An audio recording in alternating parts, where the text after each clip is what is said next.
Hi guys, gals, friends, and pals. It's me, Craig Knitt, basement boy. That's right, I'm 54 years old and I live in my mom's basement. Get over it already, okay? My God, what the heck? Sorry about that. That's a little rude. But anyways, I am the basement boy and I have been excited here because this is new material now. Getting a little bit of a feel for what works, what doesn't work. I love the two camera look. Bam, bam, bam, bam, bam, bam, bam, bam, bam. And I like how that works, but I don't like how that light worked. That light there flickers when it's on. So I'm trying to use some of my cinema lighting. Cinema lighting.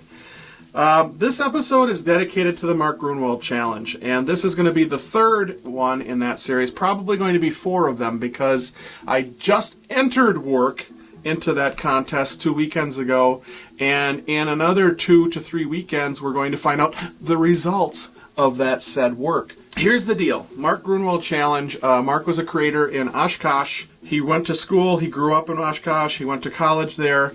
And then he went and worked for Marvel Comics, of all things, for quite a while. And he was an artist when he started, but he was quickly raised in the ranks. He became a writer and editor, and a very beloved writer and editor, as I understand.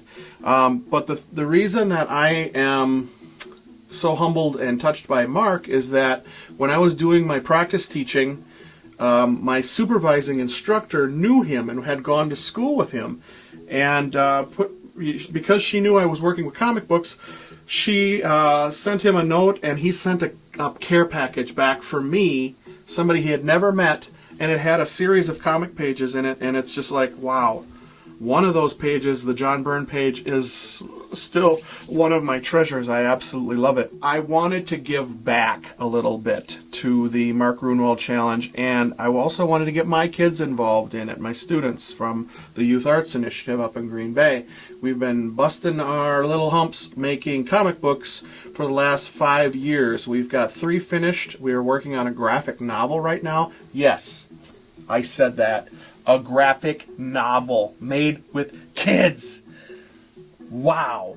But not just that, it's going to be a collaborative effort with me, because my work is going to be inside of there as well. Possibly. I'm maneuvering that right now. So here's the deal. You had 3 months. Find out, you got the summer to create a comic book. And if you are 8 to 10, you have to make 8 pages. Okay, that's doable, and you can have up to 4 kids in your little team. If you are 10 to 12, you need to have 10 pages, and you can have 4 kids in your team. And if you are 12 to 18 or 14 to 18, I'm not sure how that all divides out, but you have to have 12 pages, and you can have up to 4 people in your team. And if you are 54 years old and live in your mom's basement, you need to have 27. You need to have 12 pages done as well. And you can have a team of 4 people, but let's face it, I don't have any friends, and I don't have a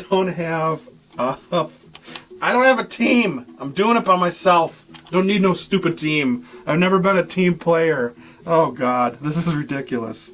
So here's the scoop. I had June, July, and August to figure all this out. And here comes June, and June is moving along really well. But at the beginning of June, I had this trip planned to go to Gatlinburg, Tennessee. Yay, that was going to be awesome. But it wasn't a trip I was super excited by when I finally got here. So I thought I'd maybe go with my brother and my niece, but they were busy, so I had to go by myself, and I drove down to Tennessee by myself. The trip down there, shot right down there. The trip back was miserable. It was a long, long trip, and I sweated and worried the whole time back. Gatlinburg was beautiful. I loved being able to walk around there. Saw some amazing rivers and things like that, and got a chance to have moonshine every night while I was down there. But then the coolest part is that I got a chance to go to Rowan Mountain, see my cousin Debbie's family, meet her husband, meet her son again, meet her daughter, who is my goddaughter, who I've never met in my life. When she was a baby and she was baptized, it was done by proxy. I think it was done by my Uncle Eugene. But I got a chance to meet her, and I got a chance to meet her hubby-to-be, her fiance. And by now, they're married, which is super cool. So I'm super glad that I got a chance to meet them, see where they live. And let me tell you, when I was driving to their house, they were like, okay, you're going to go, and when you get to our driveway, it's 5 miles up the mountain. And it was 5 miles up a mountain. It was ridiculous. It was just winding trail going up into the mountains with a gorgeous river running alongside of it in this natural canopy of trees and everything. Oh my gosh, it was, you were in God's country, traveling up to the top of the mountain to see where they live. And I think my cousin has a zoo up there. There's so many critters of all different kinds living in their house and outside of their house. Just a ton of dogs and lizards and fish and all this stuff. But again, that was the highlight of the trip. Okay, so short story long. June, did I get anything done for my comic strip? No, it was nothing. Along comes July. Happy birthday, Craig. Didn't get much done in July either. So here comes the last month, August, and it's like, all right, you have until August 31st to get your work in. And I did have 3 pages done, so I take that back. This was a story that I did about a game that my mom and I used to play called the Shape Game. That's what we called it, where she would make a shape for me, and I would look at it and study it and figure out, flipping it around in different ways, what that possibly could be. So this is kind of written so that you can play a shape game yourself, which is cool, and it's also kind of a tribute to when I was younger. So this will be a pages for the graphic novel. All right, well, that left 9 more pages to make. All right, I can do some pages about making comic books. No, dude, you got to get on this. While I was sitting here talking about certain different things that I've found, I came upon these pages of Butcho and Spigs that I did when I think I was 11 years old. So these pages were when I was 11 years old, and I showed these in an earlier podcast, but after that podcast, I realized, dude, you've got 5 pages of content right there. Why don't you take those pages, you work with kids, you take their pages and turn it into finished works. Why don't you do that with your own work from 44 years ago? That would be so cool. So I took the pages and I scanned them into the computer and I pulled them apart because I didn't put gutter spaces in there. And when I did that, I gave them a little breathing space between and took these pages, put them on a light box, and very, very, very carefully inked out the lines as close to the original lines as I could, saving the integrity of this 11-year-old Craig, even if I mess things up. And actually, there's a couple of spelling errors that I left in there because I'm like, oh, dang it, that's kind of cool. I didn't know how to spell there right, or I can't remember what it was. But from there, I scanned them into the computer and added color, and holy mackerel, did they turn out fantastic. I added 2 pages of content around the outside of that, which is super cool.